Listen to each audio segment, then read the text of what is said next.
நான் இப்பவும் சொல்றேன் கதிர், நீங்க மனசுல நினைச்சிட்டு இருக்கிறதுனாலதான் அப்படி வந்திருக்கு. சரி, நான் அப்படியே நினைச்சா என்ன தப்புங்கிற?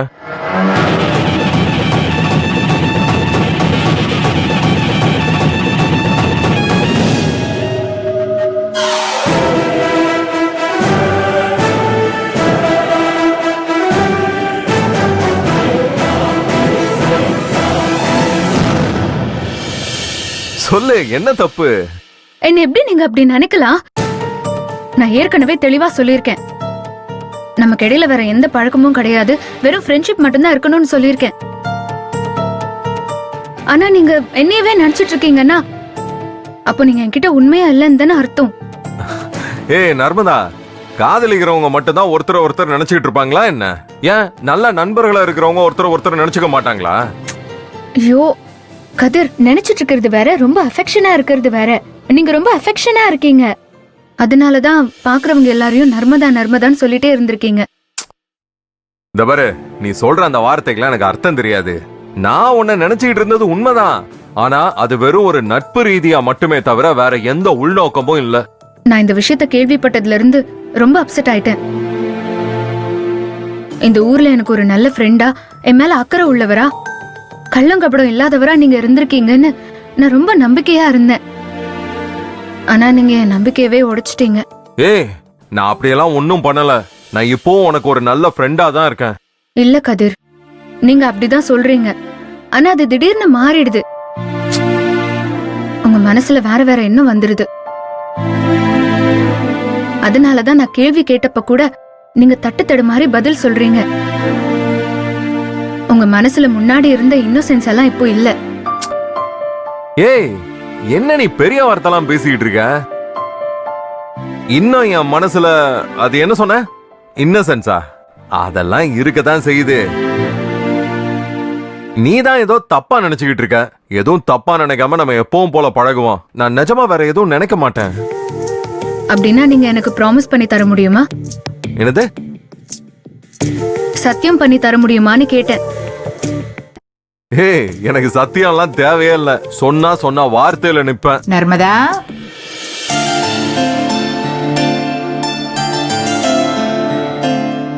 என்னடி பண்ணிட்டு இருக்க? வந்ததும் வராததுமா என் பேரனை கூப்பிட்டு விசாரணை பண்ணிட்டு இருக்க? விசாரணைலாம் பண்ணல, நான் இல்லாத 2-3 நாள்ல என்ன நடந்துச்சுன்னு கேட்டுட்டு இருந்தேன். ஊர்ல என்ன நடக்க போகுது? எப்பவும் போல வெயில் அடிக்கும், இல்லைன்னா மழை பெய்யும். ஏன்பா, தோட்டத்துல சுரேஷ் மோட்டர் ரிப்பேர் ஆயிடுச்சான், உனக்காக தான் காத்துட்டு இருக்கான். உன்னை உடனே வர சொன்னான். காலையில இருந்து மோட்டருக்காக தான் காத்துக்கிட்டு இருந்தான். வந்துட்டானா? சரி, நான் கிளம்புறேன். வரேன் நர்மதா.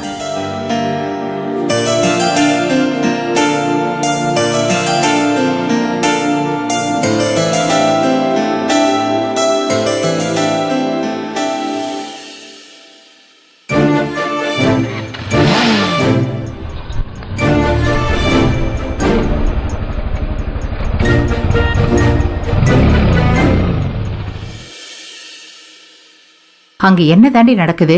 உங்க அப்பா என்கிட்டயே நிச்சயதார்த்தம் வைக்கிறோம் வாங்கன்னு கூப்பிடுறான். அந்த அளவுக்கு போயிடுச்சா? அதெல்லாம் நான் ஏற்கனவே சொன்னதுதான் பாட்டி. அந்த வருஷம் அப்பாவோட ஃப்ரெண்டோட பொண்ணு. அப்பா அவருக்கு வாக்கு கொடுத்திருக்காரு. அதனாலதான் இந்த ஏற்பாடெல்லாம் நடந்துட்டு இருக்கு. அது சரிடி, உங்க அண்ணா உன் மனசுல என்ன முடிவோட இருக்கான்? அவன் வேண்டான்னு வாய் திறந்து சொல்ல வேண்டியதானே? அப்பா அவன் மேல இருக்க நம்பிக்கையில அவனோட சம்மதமே கேட்காம எல்லா முடிவையும் எடுத்துட்டாரு. சரிடி, இப்ப என்னதான் முடிவு? எது வரைக்கும் போகும்? நீயும் சொல்ல மாட்ட, உங்க அண்ணனும் சொல்ல மாட்டான். அப்ப யார் தான் சொல்லுவா? நேர கல்யாண மேடை வரைக்கும் போயிடுமா? இந்த பாரு, அப்படி ஒரு விஷயம் மட்டும் நடந்துச்சு, நான் ஏற்கனவே சொன்ன மாதிரி தான் நடக்கும். ஏன் பாட்டி அப்படியெல்லாம் சொல்றீங்க? நான் இருக்கிற வரைக்கும் அப்படி ஒரு விஷயத்த நடக்க விட மாட்டேன். இப்ப சொல்றேன், ரோகிணிக்கும் என் அண்ணனுக்கும் தான் கல்யாணம். என் அண்ணன் லைஃப்ல வேற யாரும் வர முடியாது. சரிடி, இப்ப நீ கிளம்பி வந்துட்டல்ல, அதே மாதிரி அவன் ஏன் இன்னும் வரல? அவனும் இதே மாதிரி கிளம்பி வந்தா தானே அவன் மனசுல ரோகிணி இருக்கான்னு என்னால நம்ப முடியும். பாட்டி, அவன் வருவான் பாட்டி. எப்ப வருவான்? என்னைக்குன்னு நாள் சொல்லு. அவன் இங்க வராத ஒவ்வொரு நாளும் எனக்கு பதட்டமா தானே இருக்கு. எனக்கு அவன் உடனே இங்க வரணும். அதுக்கு முதல்ல என்ன வழின்னு சொல்லு. அருண் ரோகிணி மேல எந்த அக்கறையும் இல்லாம தான் இருக்கான். அவன் வர்ஷாவை நோக்கி போறாங்கிறது தான் உண்மை. அவன் இங்க வர ஐடியாலேயே இல்லாம வேற இருக்கான். ஆனா பாட்டி அவன் வரணும்னு சொல்றாங்களே, என்ன பண்றது? என்னடி ஏதோ யோசனையில இருக்க, என்ன பதில் சொல்லாம இருக்க? உங்களுக்கு என் அண்ணன் இங்க வரணும் அப்படிதானே? ஆமாண்டி, அதத்தான் நான் திரும்ப திரும்ப சொல்லிட்டே இருக்கேன். அப்ப நான் சொல்ற மாதிரி பண்ணுங்க. என்ன?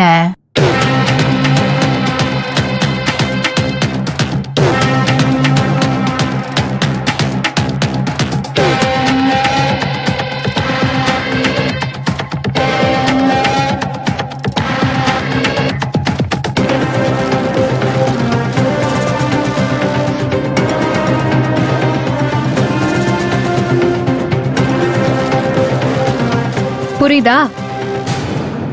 இவ்வளவுதான விஷயம். உடனே ஏற்பாடு பண்றேன். அந்த பூசாரி நம்ம ஆளு, அவரை என்ன பண்ண வைக்கிறேன்னு பாரு.